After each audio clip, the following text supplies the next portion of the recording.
you have been experiencing this annoying vertical line problem in Premiere Pro when animating the scalar position property in the transform effect, I'll show you how to fix this problem, which is to install a previous version of Premiere Pro.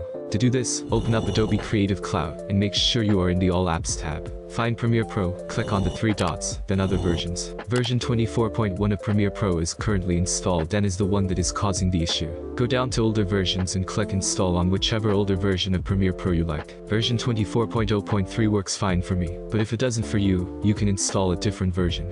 When Premiere is finished installing, go back into your project file and check to see if the version works. If this doesn't work, you may have pre-existing rendered preview files in your project, which you'll know if your timeline render bar is green. To delete these render files, go to Sequence, then Delete Render Files, and your render bar should turn red, meaning there are no rendered preview files for that part of the video. Now scrub through or playback your video to see if the version works. If it doesn't, like I mentioned before, try a different version of Premiere and see if it works. Hopefully this tutorial helped you guys eliminate this issue.